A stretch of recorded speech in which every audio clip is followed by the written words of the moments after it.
Welcome to the Second Mix podcast, where we reflect, revise, and remix our lives. On Second Mix Saturdays, we do it with other people. Today, we're lucky enough to have John Davis, the corporate action hero, with us.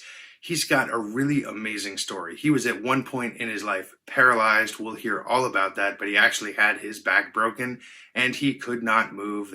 He was told that he could never walk, and things there changed everything for him. Now he goes around and speaks, and he actually has, in his show, he calls up a volunteer on stage, and that volunteer takes a whip and whips a target out of his hand, which is absolutely incredible, and it seems pretty dangerous. That's where I dig in with John. So let's get in there and take a look. So you were saying you whipped targets out of these people's hands. What do you mean by, like, with a whip? With a whip. I'm known as the corporate action hero. I actually go into corporations, and when I speak to companies, I use whips and nunchucks and a lot of comedy. And basically, I go in there and I show people what they're capable of. And I start the event by whipping targets out of somebody's hand. And I end the event by, in under 5 minutes, training someone else to crack a whip and take targets out of my hand. Wow. Yeah. That's awesome. That's really cool. It's pretty cool. And it's literally a process of leveraging the present moment and managing their fear and getting them to take an action. Once I get that, it's what I call the 5 Fs, which we can get into if you want to get into that at some point. But the 5 Fs literally hack the fight or flight response. So I'm managing their fear, and I'm getting them to get very focused on what they're trying to achieve and then take a bold action towards it. Well, I was reading it on your website earlier today about the 5 Fs, and it really did pique my curiosity about what they are. So actually, now is as good a time as any. Let's talk about it. What are the 5 Fs, and how'd you come up with them? What are the 5 Fs, and how did I come up with them? Well, it's a convoluted story, and I'll try to get through it as quick as I can just to get all the information in. When I was a young man, I had dreams of being a stuntman and a fight director, and I ended up hanging out at Renaissance festivals, and I met 2 of the top fight directors in the country who thought I had a lot of talent. And so when they saw that talent, they decided that they wanted to be a part of my growth as an actor and a combatant. So they gave me their training for free. And I got into stage combat, and at that point, I was also going for my black belt in Taekwondo, and I was really fit and buff and muscular and had long Fabio hair back then, as opposed to this Telly Savalas look I have now. And then I ended up, a buddy of mine called me up and said, "Hey, can you come help me unload my van?" And I said, "Sure, no problem." So I came out to his house to help him unload his van. He was a professional potter. And as I unloaded his van of 80-pound boxes of clay, the first box I picked up, I lifted it up, I twisted, and I turned to set it outside of the van, and my spine broke in 2. And when I say my spine broke in 2, I mean literally my spine broke in 2. I collapsed. I was paralyzed. And they took me to the hospital, and the doctor said, "You have a condition known as spina bifida occulta." And I said, "Gesundheit." I had no idea what he was talking about. But it ended up being that I have 3 vertebrae that never formed properly at birth. And that day, with the extra weight and the twisting, I literally broke the upper half of my spine off of the bottom half of my spine and pinched off my spinal column. I'm lucky I didn't sever my spinal column. Yeah. But the doctor told me that they weren't sure I was ever going to walk again. And they also said to me that even if I did walk, I would never have a physical career. And while I was lying there in the hospital bed, somebody gave me a book called The Tao Jeet Kune Do, which is a book by Bruce Lee. I own it. Do you own it? That book? Yes, I do. So when Bruce wrote that book, he was in traction in the hospital, and he was just told he'd never do martial arts again. And so this was a very apropos book for me to read at the time, So I'm reading this book, and if you've read that book, that it's more philosophy about martial arts than a set of katas. You know what I mean? Right. Exactly. Yeah. Yeah. Yeah. So a couple things I leveraged in there was staying very present, being in the moment, and the mental flexibility aspects, the being like water aspects of Bruce Lee, was staying very mentally flexible. So I had to come to a point where in my moment, I could choose somebody else's belief about my future or take my own beliefs. And I chose to take my own beliefs and not the doctor's. And that led me to go on to do over 4,000 live comedy sword fighting stunt shows all over the world, including the front lines of Iraq and Afghanistan on 6 USO tours. And that comedy show was called Hack and Slash, and it was sword fighting and zip lines and towers and jumping off towers and all crazy show. Really fun, really funny show too. And as I realized that over the years of doing that I was enjoying the time off the stage more than I was the time on the stage, because what was happening was I had formalized what I believed, how I believed that I had brought myself back. And I had formalized it into what I call the 5 Fs. And so what I did was I found that I was helping people achieve more in their life sitting after the show with my audience than when I was on stage. Okay. But but I still wanted to do whips and nunchucks and all the cool things that I did in the show. So I said, how do I leverage both those things? How do I leverage helping a lot of people and still get to do comedy and whips and nunchucks? So I created the Corporate Action Hero. And so now what I do is I go into corporations and I, using a fun interactive program, they're laughing, it's out of the box, no PowerPoints, real interactive in the room experience. I take people from the place of that corporate mentality of we're always watching our backs to I'm an action hero. I'm someone who can achieve anything and create the outcomes. And so by the end of my speech, as I said, one of the things I do is I bring the most timid person I could find in the room onto the stage. And in under 5 minutes, they're cracking targets out of my hand with a whip. And it's like the audience is going crazy and they're screaming and they're, of course, that person being timid has a life-changing experience. But anybody who knows that person in the audience knows, wow, that person did it. And then they have an experience as well. And the 5 Fs are basically fearlessly focused with faith, follow through with flexibility. And it's all about is hacking that fight or flight response, that fear response that we all have. And we hack it by first acknowledging what we're in a fear and then going through the process of breaking down those fears and then taking bold actions towards the outcome and creating a new subconscious mind, because the subconscious mind is where we carry our beliefs about who we are and what we do. And so by changing the subconscious mind, you're actually changing the outcome itself. Wow. Well, that does sound fascinating. I think that is it's pretty amazing that you do that. I think it's a good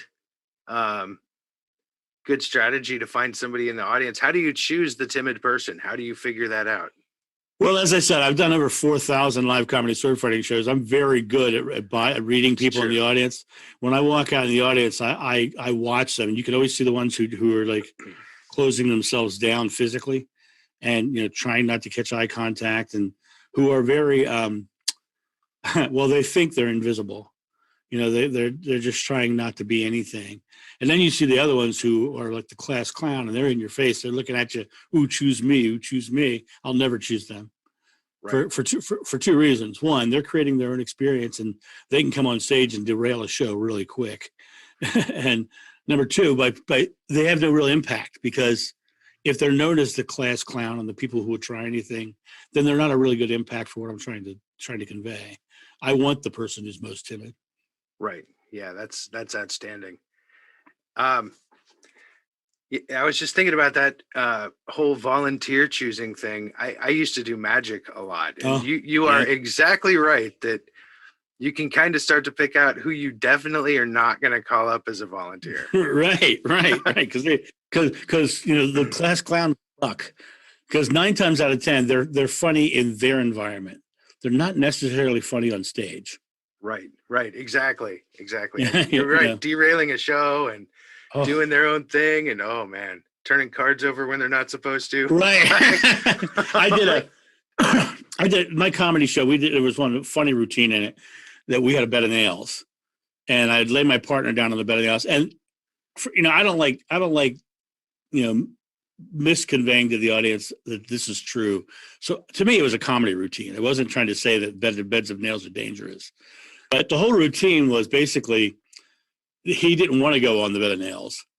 And we had to sword fight to see who's going on a bed of nails. And then he ends up on the bed of nails. And then all the way through the process, I'm picking up cinder blocks and I'm setting them on him. But I'm picking them up and I'm setting them on his crotch. And then he reaches down and moves it, and I keep talking, and I with just gesturing, I pick the block up again and drop it back on his crotch, and all this stuff. And then at one point, I say, "You guys should never try this at home." And I hit the block, and he pees across the stage. Okay. So there's all this funny stuff around this routine. So it's a comedy routine. So I finished the entire comedy routine, and the class clown who wasn't in the show, sitting in the front row, we finished the show. He got up, he ran on stage, and he did a shoulder roll across the bed of nails. Okay. And I'm like, you're an asshole. Right. Yeah, exactly. You just negated the entire comedy show. Right. By trying to take away the one thing that they had to suspend their belief on. Right. Yeah, what a jerk, Yes, exactly. Exactly. Sadly, we run into people like that in our lives. Isn't that true? I've done over 4,000 of those shows, and there have been very few of those moments. But you do very quickly learn who not to choose. Absolutely. So one more thing to unpack. Do you find it beneficial in booking your show to say, I don't have a PowerPoint? Because that sounds awesome to me. Absolutely. Because they are so oversaturated in the corporate world, and a lot of speakers depend, anchor themselves to that PowerPoint. And I say, not only do I not want a PowerPoint, I don't want a screen or a projector to remind them of PowerPoints, right? Yes. I want an interactive in the room experience. And my background, because of what I do, I also studied neurolinguistics and hypnosis. Okay. And so I want to create my own anchors, right? And so one of the reasons I do use a whip is because the anchor of the explosive sound is huge. 6 months down the road, when they haven't seen me anymore, their boss can say, "Remember what the whip guy said," and the plosive of the whip will bring back all their content. Right. So so I'm constantly anchoring stuff with people. It's just like when I bring that person on stage who cracks the target out of my hand, I never talk about whips. I talk about fishing. And again, I'm talking about that calm, serene, learning to cast a fishing rod. And then I give them a whip, and then they cast the fishing rod and it cracks, right? And once it cracks, though, I do this thing where I go, "Did you hear it crack?" So I get them to acknowledge that it cracked. And then I do this gesture called a hypnotic wipe, where you go with your hand across the screen, across their face. You go, "So you already know how to make it crack," and you follow it with an anchor of knowledge. So what I just did was I took them from learning a skill to knowledge a skill. Basically, I shortened their learning curve. Okay. And then I said, right. And then now what I'm doing is going, okay, now that you've got that, I pull out a target, and they freak out, of course. And then their next fear is that they're going to hurt me. And I say, "I promise you're not going to hurt me. All I want you to do is look where you want it to go and cast your fishing rod." And they look where they want it to go, and they cast their fishing rod, and they take the target right out of my hand without hitting me. Wow. And it's all about managing their fear and getting them to, understand that everything's going to be okay. Positive outcome. Do you ever get hit with the whip? I've been hit once, and it was an interesting thing because when you crack a whip, there's when you see Indiana Jones, he always cracks a whip on something and swings on the whip. That's a total BS thing, by the way, because you're not actually tying a knot up there. It's going to unravel as soon as you try to swing on it. Okay, right, it's good to know. Good information. Right. But when you get to do the wrap, it's called a wrap. And when you get to do a wrap, if you crack the whip above your target, the recovery of the whip is the wrap. But the crack is where the energy is expended. So all the power is gone in the crack, and then it's just a whip in motion, right? Okay. And so you go kapow, and then it wraps around. So this person wrapped it around the arm in the speech, and I said, "Wow, we're not doing the advanced stuff yet." And it's like that's awesome, right? So it was like totally cool. Right. You sure You sure you haven't cracked a whip before? That is perfect, actually. Right. That makes it even more memorable for that particular audience. Absolutely. So yeah, it was that routine I've done it hundreds and hundreds of times. I had one close call, and it was the last time I chose a man, because a man will go on stage and you put a whip in his hand and his testosterone kicks in. Right. So I always choose a woman. Okay. And they nail it every time. In fact, if you watch my promo video on the first page of corporateactionhero.com, at the end of the video, you'll see 4 or 5 women taking targets out of my hand. Okay. Yeah. That's great. So is this something, so you give them the whip. Is this something where it's kind of like, I don't want to use the term beginner's luck, but let's say the first time somebody does it, they kind of always get it because they're only focused on the one thing that you said? Or is this something they can do 100 times in a row? I make sure they do it 2 or 3 times when I'm on stage. Okay. Because, and the reason being is because, see, the thing is, what messes people up is not their ability, it's their fear. And so they get fear. Now, what is fear? Fear is an emotional reaction to some future event that may or may not happen with the person focused on a negative outcome. Fear is simply negatively focused on certainty. And so I need to get them positively focused to not be in fear. Well, how do you get them to positively focus? First of all, by managing their fear, but second of all, by getting them to actually have an objective, the goal. So you already know how to make the whip crack. You already know how to do that. I promise you're not going to hurt me. There's me taking it right away. Just look right here and cast your fishing rod. So all they have to do is really look right there and cast their fishing rod and leave all of that other junk out. Okay. We can achieve anything in life. In my life, after my back injury, I literally became a fight director, a stuntman, an artistic director of theme parks, a college professor, and now a corporate speaker, right? I've worked with movie stars. I've worked with famous fight choreographers, the guys who did Star Wars, Lord of the Rings, Highlander. I climbed Mount Sinai. I climbed Machu Picchu. I swam in the Blue Lagoons of Iceland. I have done to 30 countries now and done just amazing things. And it was all because I got rid of my fear and literally started focusing on what I was going to achieve positively. Okay, fearlessly focus with faith, follow through with flexibility. Right, I drop my fear. I get focused on my outcome. I believe I can do it. I take one simple, bold action, and then I just keep stacking positive actions on top of each other until the success comes to me. And then the last one being flexibility is when something comes up that seems contrary to what you're trying to achieve, realize that you're still going for your goal, and this thing came up to be addressed, not to stop you. And so if this thing comes up, you can go, okay, I have to address this, or incorporate this, or remove this, so that I can get my goal. So, and you just keep motion towards the goal, and then you get the goals. When in my life, those 5 F's I've watched so many people come out of their huge limiting beliefs. I had one woman I worked with who, she was agoraphobic. She literally could not leave her house because she was afraid to go out. When she did go out, it was such a terrifying experience for her that she just couldn't handle it. So, I was working with her and getting her to do her 5 F's. After 2 years of working with her, took two solid years, she took a solo trip to Africa, climbed a mountain, and hung out with the gorillas of the Jane Goodall fame. Wow. She went exactly, and she went by herself to Africa, right? And one of the things in that process, I was driving down the road with her, and I love to drive, and we're driving down the road, and she says, "Why do cars merge with you easily?" And I said, "Because I love to drive, because I'm putting out this positive intention. I have nothing but to see positive intention in my life, right?" When she drove so fearfully that her fear responses were creating fear responses in the people around her. Her timid driving was making the person merging timid. So you literally affect the world around you literally by what you're putting out, and you affect your outcome by what you're putting out. Wow. Do you think that is more, I mean, does it get into kind of the ethereal or spiritual? Absolutely.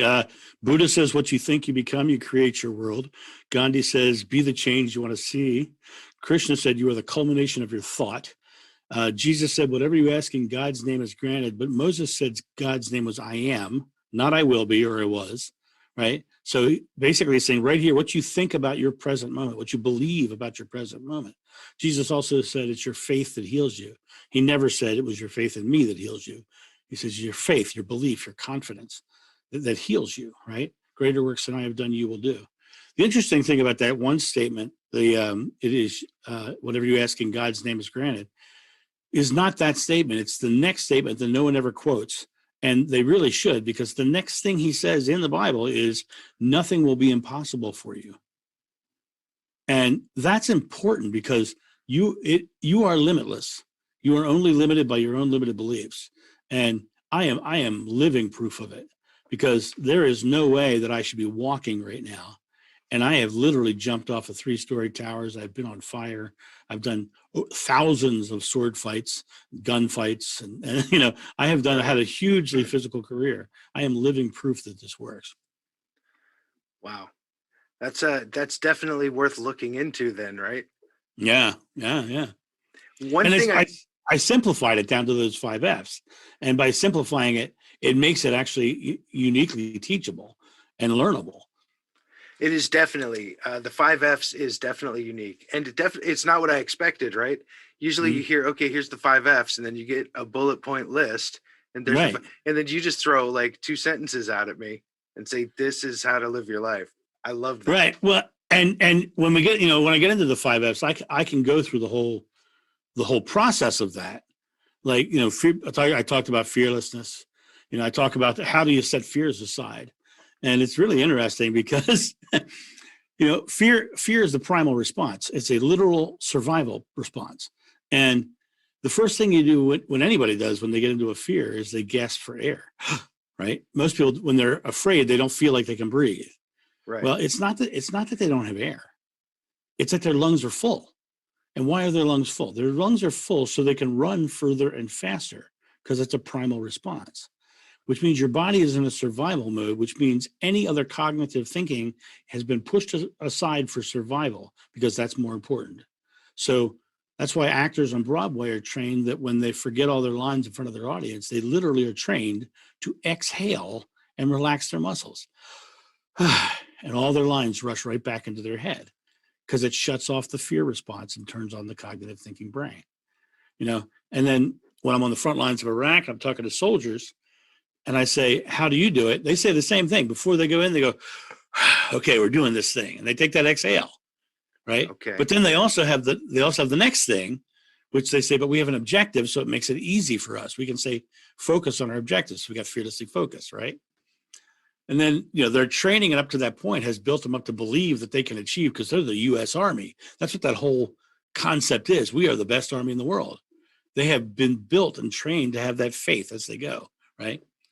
The next one is the hardest, and that's the follow through, actually taking the action.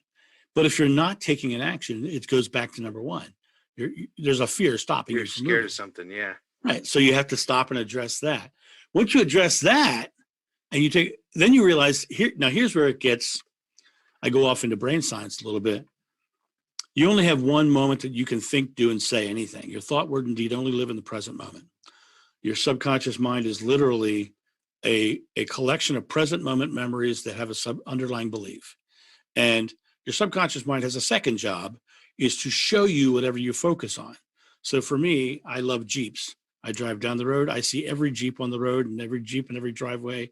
I've had 5 of them. I have one sitting in my garage right now, right? But I see Jeeps everywhere I go. That's because I consciously think Jeep, and my subconscious mind shows me Jeep, right?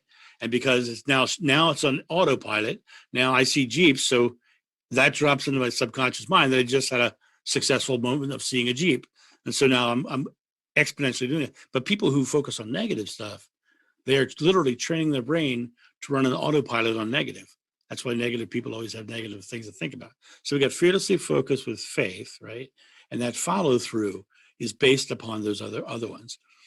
So I have to be following through with making my present moment as positive as possible, so I can stack all these present moments behind me to change my subconscious belief. And in spirituality, Jesus would call that being born again. starting over, right? You're starting and creating a whole new belief behind you. The interesting thing that I see with most people is they sit in this moment and they think they have to get to the outcome, but that's not the way the brain works. The way the brain works is you're only here. So when you experience the outcome, it's going to be in your present moment.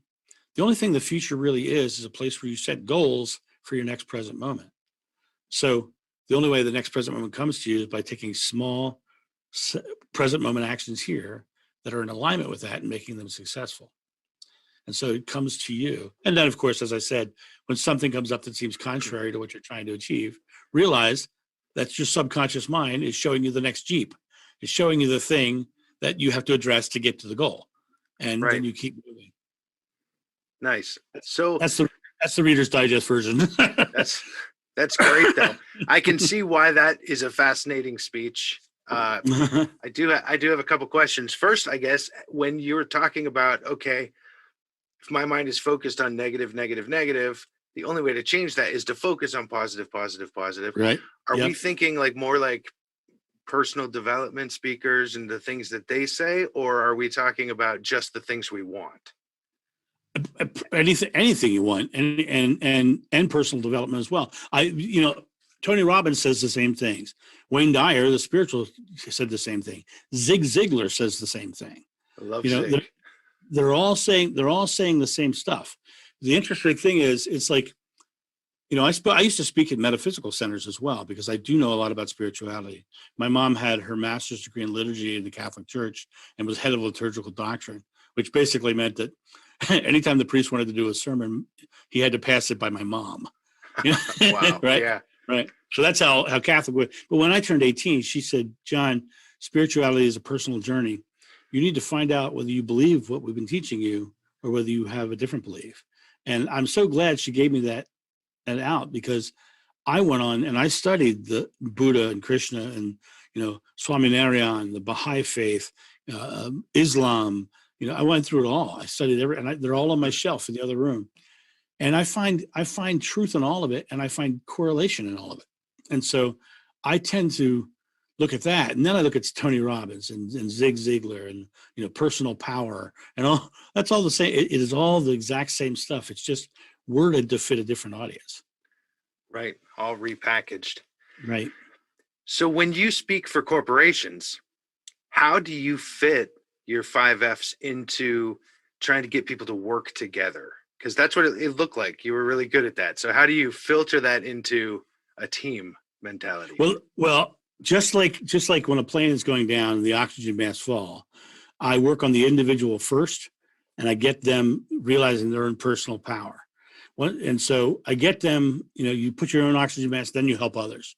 So I start with working on the individuals in the team, in the group, but then I explain to them that this primal response that they're dealing with, that they've now are working on and resolving, is the same thing everybody around them is going through. So in sales, for instance, I can come into a company and increase their sales just by teaching them the 5 F's and showing them how their customers going through the process. When I do that whip target thing, that's just like a sale, right? I'm empathetically following, and sales is one thing. Now we go into leadership. And when you're into leadership and sales and leadership, they cross over. You're leading a person to a sale, right? So in leadership, you have to be empathetic because you're a leader, not a dragger. And so you want to make sure that you're going there, meeting them where they are and leading them somewhere. So you have to take these 5 F's and realize, I recognize the fear response. I empathetically feel where they are.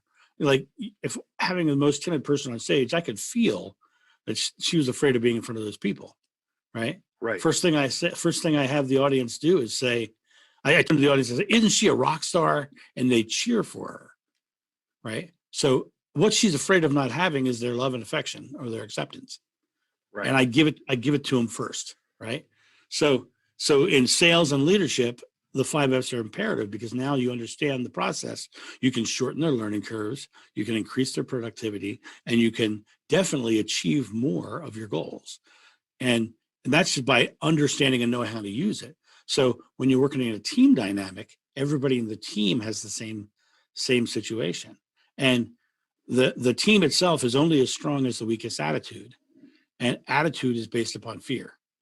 And so if people in the team can recognize where the others are on the 5Fs, protocol, in the 5F protocols, then they can then go, okay, let's address that fear and move on. Because once you address it, you get to actually create motion again. So one of the things I do in one of my speeches, I bring 5 guys on stage, I sit them down in chairs, and I take all the chairs away, right? And I do that first by, number one, I never ask them to come. I go over and I tap them and I just tell them to come. But I've already established that I'm the funny, jokey guy, and we're doing funny things. So I've already created a positive work environment by creating the positive. And that's another thing I do. Is the first thing I do on stage is I whip targets out of somebody else's hand, and I choose that person without ever asking them. In fact, I go over, the only thing I ask them is what their name is. What's your name? I start applauding, and I walk back to the stage, and they follow me. Okay. Right. Nice. Then I ask them, after the whole thing's done, I've taken all the targets out of their hand. I say, why'd you come to the stage? I basically negate the whole whip thing. They go, well, because you asked me. I said, did I ask you? And I turned to the audience, did I ask him? The audience says, no, you didn't ask him. And I said, it's because I came on stage.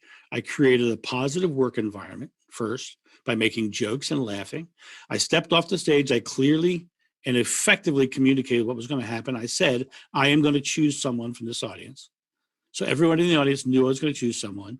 And then as I walked through the audience, I made jokes about, people averting their eyes. And there's all kinds of jokes that I do on the way through, going to the back of the house saying, I come back here because these people thought they got away with something, and so I go through the whole thing. And by the time I finally get to the person, I usually look for the guy with the bald head, because there's a series of jokes I can do about guys with bald heads. Right. And so I walk over to the guy. I said, looking for someone with an aerodynamic hairstyle. And I walk over, and I usually try to get behind them so they don't see me coming, or they're trying to avoid looking at me. And I walk over and I rub the top of their head, which gets a laugh. And I say, what's your name, sir? Bob. And I just say, I walk to the stage, and he follows me to the stage. Right? You know this. You know how you do that, right? Yes. Yeah. So the whole, I say, well, why did that happen? He said, well, because you asked me. I said, no. I explained the whole situation. I created a positive work environment. I effectively communicated what our goals were. And then because there was a positive work environment, anybody in the room would have gotten up and come up. And so you just came up because people want to be involved with something positive. Now on the thing where I bring the 5 guys, I set them down in chairs. I get them to lay back on each other's laps, and I take all the chairs away. They're suspended by each other. Okay. And now I tell them, okay, when I first picked them, who'd they have to put trust in? Who? That's the faith segment of my speech. I said, who'd they have to put faith in? I said, me. So as a leader, I had to express confidence as I chose. I didn't go out there and say, would you please help me? I said, you, come on, let's do this. Right. And I'm very confident we're doing this. Then I get them on stage. I said, then get them lay back on each other. And I take the chairs away. Who'd they have to put faith in then? So each other at that point. Each other, right. And so the team around you is your strength. I said, guess what? There's nobody there. I said, no, here's the big thing I said, guess what? Somebody in this room is smarter than you. I know it's hard to believe. Right. And then they laugh. And I go, but when I just said that, somebody in this room just thought of you. And the reason that is because nobody has all the answers. We each have our part that we're better at. And it's by us each having our part and coming together, creating the whole, that makes the business successful. So realize that nobody in this room is more important than you. And so you create this dynamic team effect. I love it. This paradigm, I can't remember what you called it. It's not paradigm. It was started with a P. Protocols? The protocols. That's beautiful. So the protocols, and I can take those and apply them to me.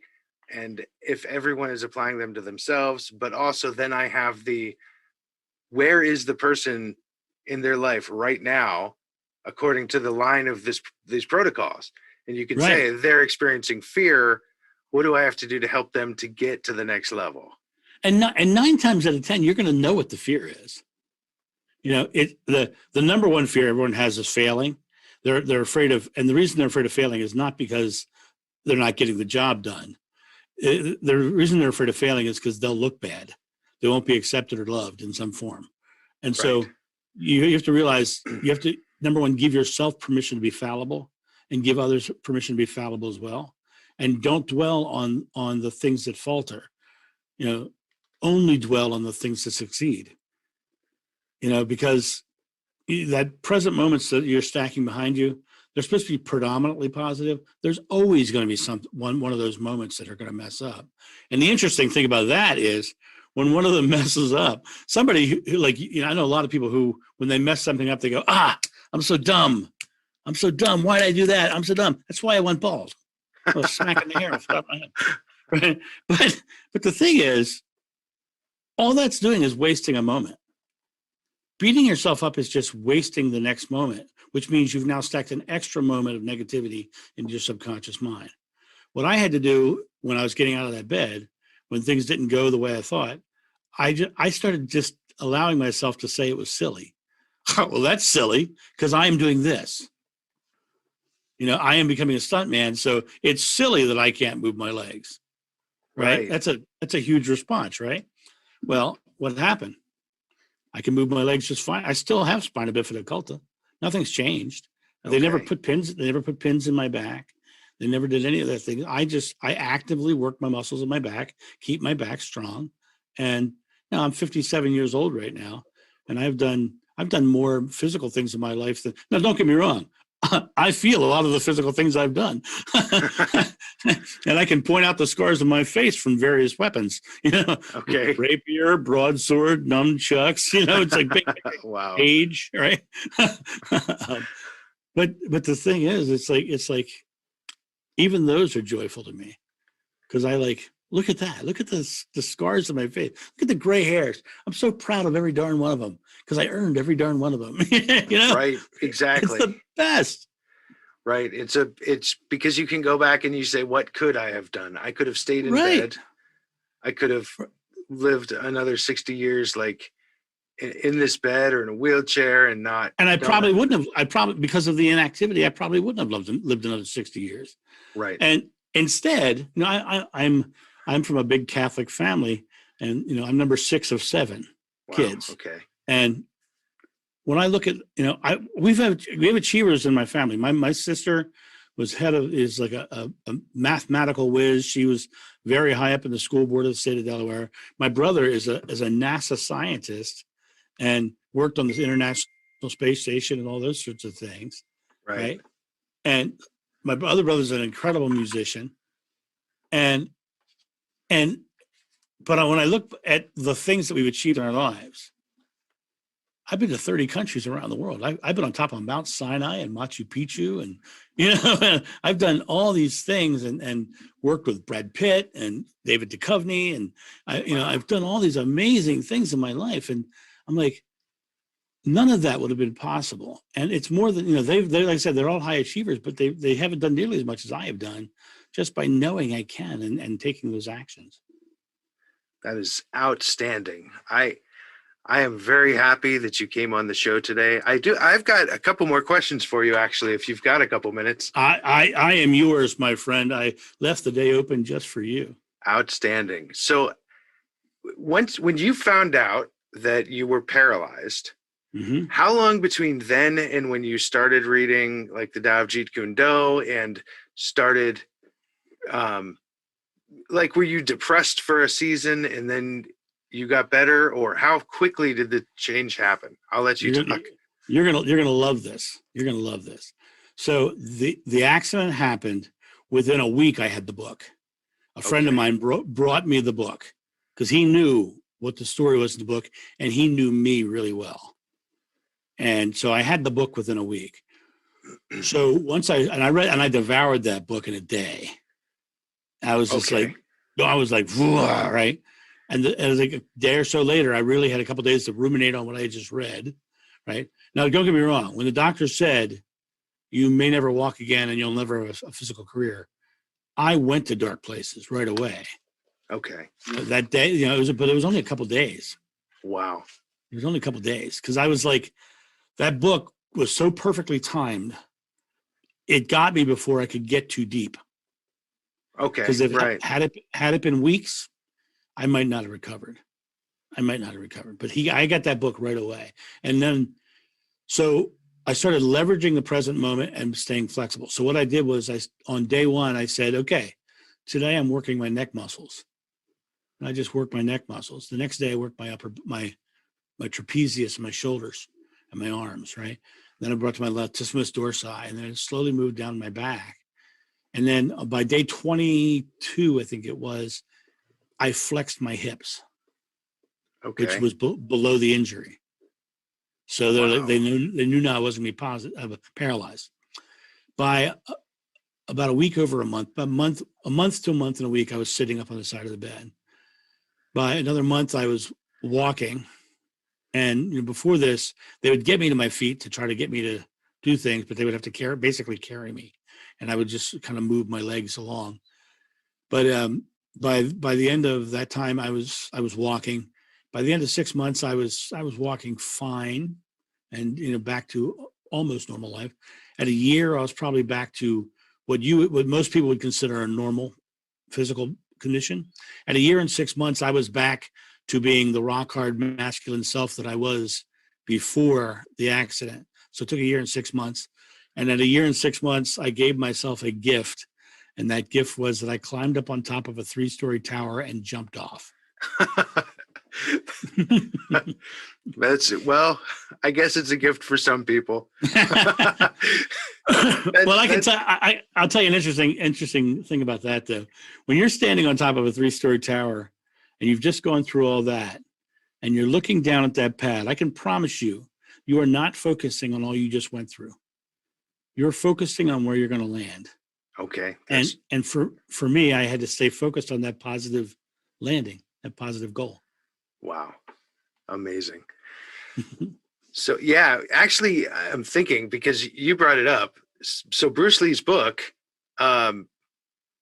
there's one thing in there that really has always rung true with me. And that's essentially when you're engaging in contact with your enemy, you're going in basically believing you're going to win, but preparing to die. Like whether you're going to live or die, you approach with the same vigor.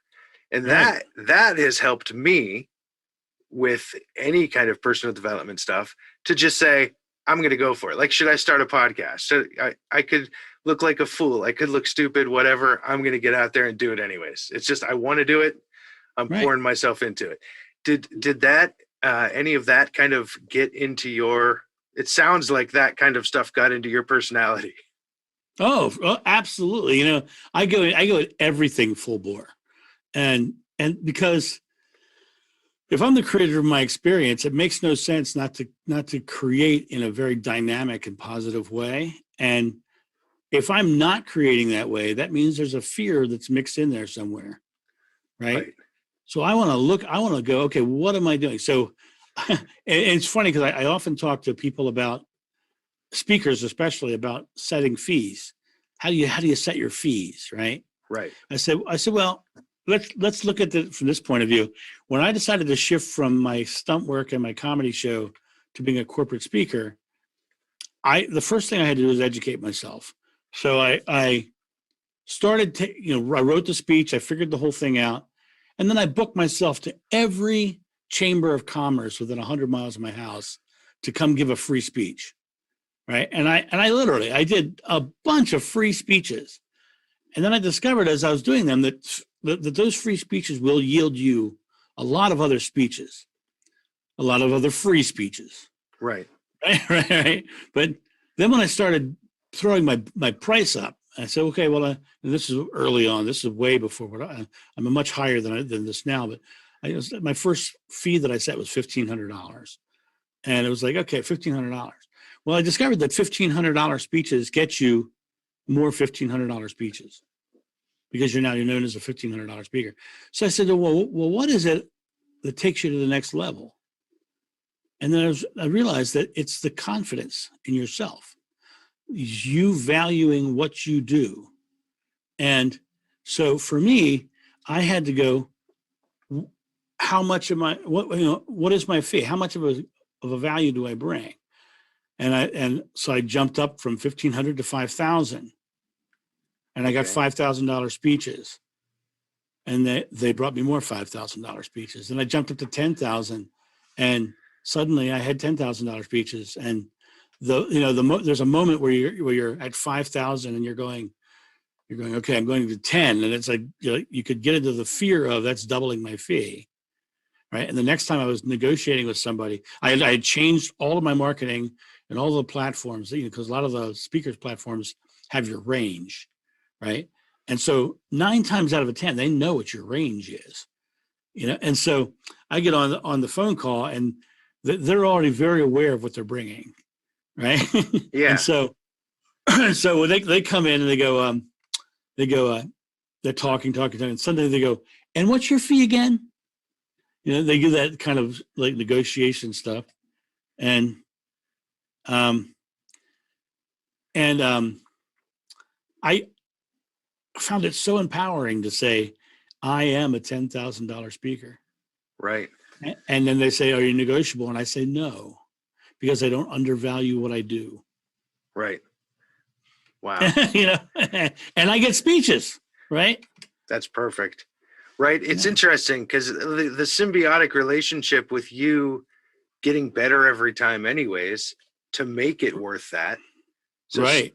So starting off for free, and you probably stumbled on your first few. Right. And then you just get better and better, and your price keeps going up and up, and the belief in yourself. It's like everything just kind of grows up together like a tree. Right. Everything. Yeah. And, it's that those successful present moments. The more I stack these present moments of valuing myself and what I do, right, the more I stack those moments in there, the better I get at what I do, because confidence breeds, I never say perfection, but excellence. Confidence breeds excellence. Perfection is a subjective thing. People, it's only perfect for you. It might not be perfect for somebody else, but excellence is something we all can strive for. And so your confidence will literally breed your excellence. And so you have to make, if you're a $10,000 speaker, you better bring a $10,000 product, right? And so right. you better do it. And I have found that the year before COVID, I spoke 70 times that year. I traveled over 200 days. Wow. And to the point where it was like, okay, I really should start thinking about upping my fee again so I can work less and make more money. Right. Right. Yeah, right. I was just doing the math in my head. Yeah, right. I was like, that's nice. Well, and I do, you have to understand, I do a speech, and if they book me for a full day, I'm doing multiple workshops, which are extra fees. Right. So yeah, there's a lot of money in there. Right. And I don't have the book yet. And if I had my book done, which is in the process right now, if I had my book done, I'd be pre-selling the entire audience the book. Right. That'll be great too. Right. Right. So I'm going to ask you the question of the day. Okay. If you had 43 seconds and you had the entire world on the line, every single person on the line, what would you tell them? Today's choices are tomorrow's outcomes. If you make the best of today, tomorrow will take care of itself. Okay. That's awesome. And that's very succinct. Nice. I love it. I love it. People don't remember long things. They remember short things. That's true. 43 seconds might be a little too much time. I'll start giving people 13 seconds from now on. You just got a quick, what 3 words would you say to the world? No, I'm just kidding.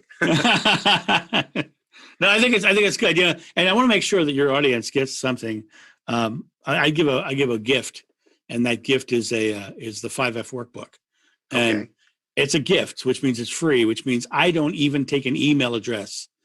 You just go to the link and you download the book, because it's about giving value, not taking. And so it's basically corporateactionhero.com/gift. Okay. I will put the link in the description too. Right. Because they can go there, they can get that. If they're going to be on my website anyway, just look around. I put out a daily video of motivation every day. That's why it's called daily. Yeah, every day. I've watched some of those. They're great. I would recommend my audience to go check some of those out. And you can find them on my website, or you can find them on YouTube. They're on YouTube as well. And I just put something out every day just because I think that just a little bit of things to ponder every day.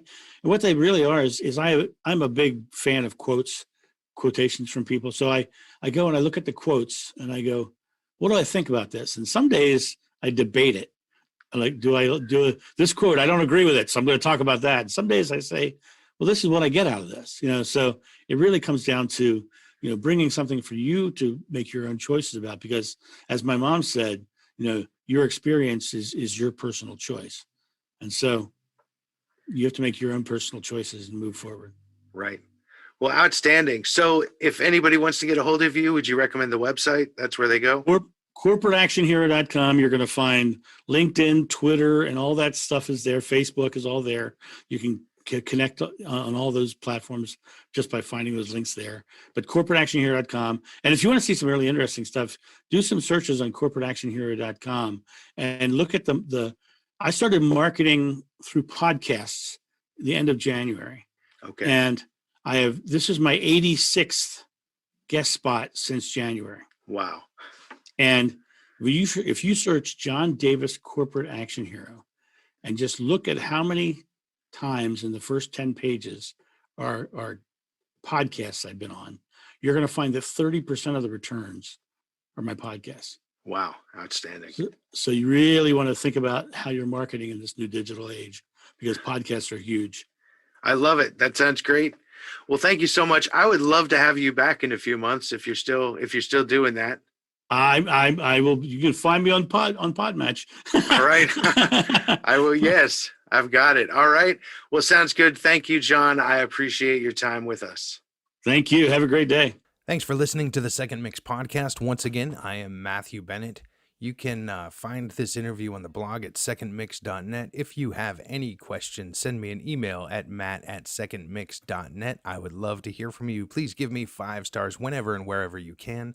Subscribe to get notified about the latest episodes. And if you haven't yet, leave me a really nice review. If you know anyone who's going to find this information helpful or useful, please tell them about this show. I do this to help people. All of the links that we talked about in the show are going to be in the description. And I'm going to be here every Monday and Thursday. So take steps that will make your week incredible. I will be back on Monday this weekend. Continue reflecting, revising, and remixing your life. I'll see you soon.